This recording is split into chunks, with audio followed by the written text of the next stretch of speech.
एक समय की बात है, नगर में एक व्यापारी रहता था अपने और अपने परिवार के भरण पोषण के लिए वह नमक का व्यापार करता था। उसके परिवार में पत्नी और दो पुत्र थे व्यापारी के।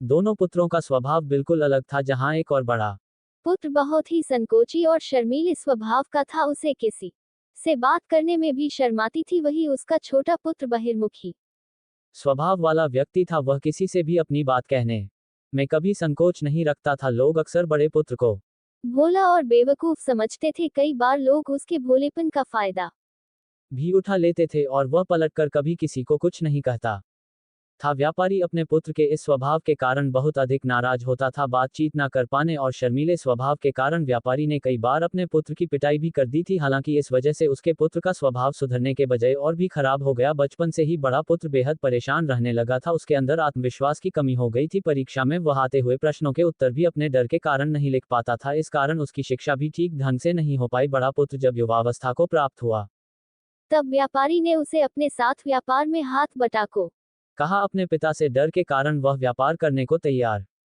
हो गया, किंतु वह कई बार ऐसी गलतियां कर देता था जिससे व्यापारी बहुत अधिक नाराज हो जाता था। एक दिन व्यापारी किसी दूसरे काम के कारण शहर गया हुआ था। उस समय उसकी दुकान पर बड़ा पुत्र बैठा हुआ था। तभी कुछ लोग आए और उन्होंने बड़े पुत्र से कहा कि हमें तुम्हारे पिता ने भेजा है।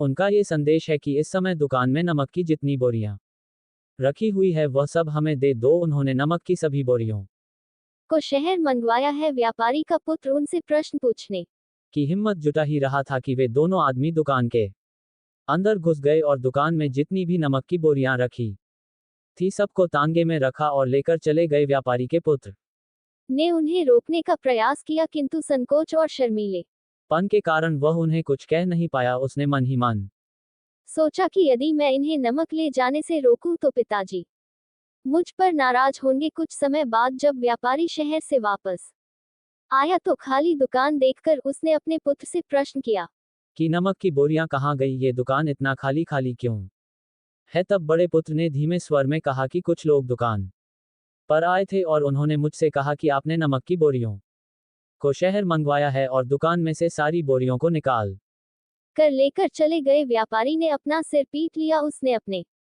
पुत्र को दुकान से धक्का देते हुए कहा कि तू मूर्ख का मूर्ख ही रह जाएगा। वे लोग तुझे बेवकूफ बनाकर सारा सामान ले गए। तुमने मेरा बहुत भारी नुकसान करवा दिया। यहाँ से दूर भाग जाओ और घर वापस मत आना। यदि तुम वापस आए तो मैं तुम्हें पीट पीट कर सीधा कर दूंगा। व्यापारी का बड़ा पुत्र इस बात से बेहद दुखी हुआ। एक बार फिर उसके शर्मीले स्वभाव के कारण उसके पिता उससे और अधिक नाराज हो गए। साथ ही व्यापार में भी इतना नुकसान हो गया। उस समय नगर के सभी लोग व्यापारी के पुत्र पर हंस रहे थे और उसका मजाक बना रहे थे। उसे बहुत अधिक शर्मिंदगी महसूस हो रही थी। यही वह समय था जब उसने सोच लिया कि अब उसके जीवन में कुछ भी ठीक नहीं हो सकता है। वह सदैव मूर्ख का मूर्ख ही रह जाएगा और इस समाज में रह रहे लोगों के साथ कदम से कदम मिलाकर कभी नहीं चल पाएगा।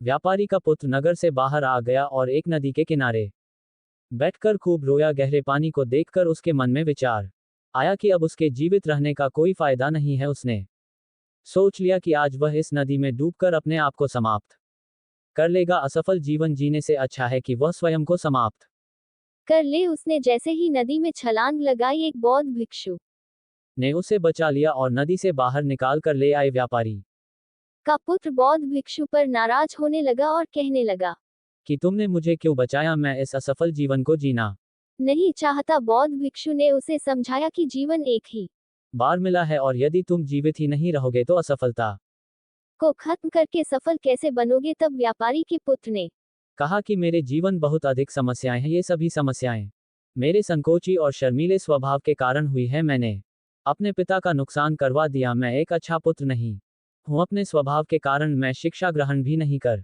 सका। ये सारा संसार मुझे मूर्ख समझता है। क्या किसी मूर्ख को इस संसार में जीने का अधिकार है। तब बौद्ध भिक्षु ने कहा कि तुम्हारे इस प्रश्न का उत्तर तो मेरे गुरु ही देंगे। चलो मैं तुम्हें मेरे गुरु से मिलवाऊं। व्यापारी के पुत्र ने कहा कि वह किसी से बात नहीं करना चाहता। आज वह अपना जीवन समाप्त कर लेगा। किंतु बौद्ध भिक्षु के बार बार समझाने के बाद वह उनके साथ जाने और उनके गुरु से मिलने के लिए तैयार हो गया। बौद्ध भिक्षु व्यापारी के पुत्र को आश्रम की ओर लेकर गए। वहां पर व्यापारी के पुत्र ने देखा कि एक व्यक्ति पेड़ के नीचे ध्यान मग्न बैठे हुए है। तभी बौद्ध भिक्षु ने कहा कि ये हमारे गुरु गौतम बुद्ध है। दोनों ने गौतम बुद्ध को प्रणाम किया। वह युवक वहीं पर बैठ गया और गौतम बुद्ध को देखकर रोने लगा। गौतम बुद्ध ने उससे उसके रोने का कारण पूछा। तब उसने कहा कि अब आप ही मेरी आखिरी उम्मीद है। यदि आप मेरी समस्या का समाधान नहीं करेंगे तो मेरा ये जीवन समाप्त हो जाएगा। गौतम बुद्ध ने व्यापारी के पुत्र से उसकी समस्या के बारे में पूछा। तब उसने बताया कि किस प्रकार वह बच से ही शर्मीले और अंतर्मुखी स्वभाव का है, इस कारण लोग उसी से मूर्ख समझ लेते हैं और उसके पिता भी उससे प्रेम नहीं करते। तब गौतम बुद्ध ने युवक को शांत कराते हुए कहा कि मेरे पास तुम्हारी समस्या का समाधान है। तुम्हारा जीवन बहुत ही आसान हो सकता है। तब युवक ने कहा कि क्या सचमुच ऐसा हो सकता है? आप बहुत ही महान व्यक्तित्व प्रतीत होते हैं। आपके तो कई शिष्य हैं। हे गुरुदेव, मैं भी आपका शिष्य बनना चाहता हूँ। क्या आप मुझे अपने शिष्य के रूप में स्वीकार करेंगे? गौतम बुद्ध ने कहा कि हाँ अवश्य। युवक ने कहा कि ठीक है गुरुदेव, अब मुझे वह उपाय बताइए जिससे कि मेरा जीवन बदल जाए। गौतम बुद्ध बोले, किंतु उससे पहले तुम्हें मेरे कुछ महत्वपूर्ण कार्य करने होंगे। यदि तुम मेरा ये कार्य करो तब मैं तुम्हें कुछ ऐसे उपाय बताऊंगा जिनके कारण तुम्हारे जीवन में सब कुछ ठीक हो जाएगा और तुम्हारे पिता भी तुमसे प्रसन्न रहेंगे। गौतम बुद्ध ने उस युवक को कहा कि आज से 3 दिन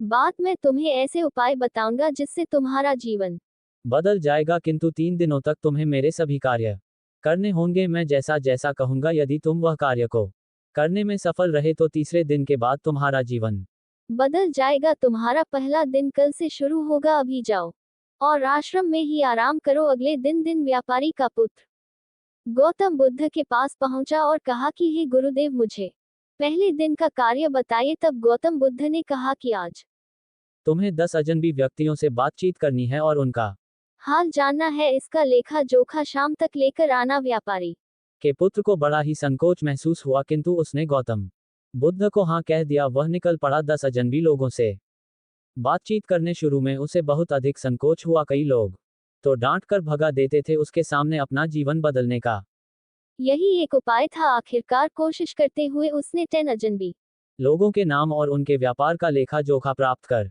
लिया। शाम को जब वह गौतम बुद्ध के पास पहुंचा तो प्रसन्नता के साथ उसने गौतम बुद्ध को बताया कि आज का कार्य उसने सही ढंग से पूरा कर लिया है। कुछ लोग तो उसके मित्र भी बन गए हैं। दूसरे दिन फिर वह युवक गौतम बुद्ध के पास पहुंचा।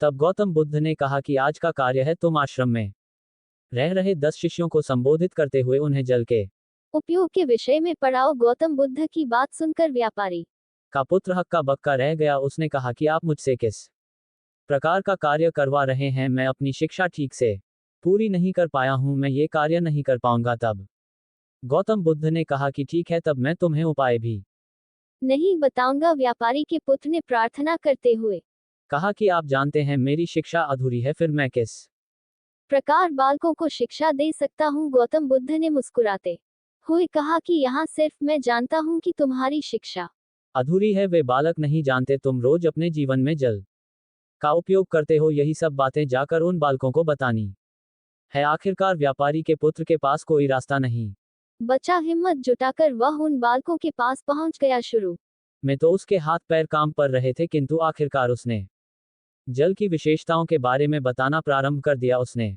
बालकों को जल की 5 विशेषताएं बताए और जल्दी से वहां से भाग आया। गौतम बुद्ध के पास आकर उसने कहा कि बहुत अधिक डर लग रहा था, किंतु मैंने बालकों को जल की 5 विशेषताएं बता दी हैं। गौतम बुद्ध ने कहा कि जो एक बार फिर कोशिश करके आओ। व्यापारी का पुत्र ने एक बार फिर हिम्मत जुटाई और बालकों को जल के विषय में पढ़ाना शुरू किया। इस बार व्यापारी के पुत्र को बिल्कुल डर नहीं लग रहा था। पूरे आत्मविश्वास के साथ बालकों को शिक्षा दी। तब गौतम बुद्ध ने युवक की प्रशंसा करते हुए कहा कि तुम अवश्य ही साहसी हो। गौतम बुद्ध से शाबाशी सुनकर वह युवक बहुत अधिक प्रसन्न हुआ। युवक तीसरे दिन जब गौतम बुद्ध के पास आया तो गौतम बुद्ध ने उससे कहा कि आज का कार्य तुम्हें थोड़ा अजीब लग सकता है, किंतु आज तुम्हें अपने पिता से मिलने जाना है। गौतम बुद्ध की यह बात सुनकर वह युवक बहुत अधिक डर गया। उसने कहा कि नहीं नहीं, मैं अपने पिता के सामने नहीं जाऊंगा। गौतम बुद्ध ने कहा कि ठीक है, तब मैं तुम्हें उपाय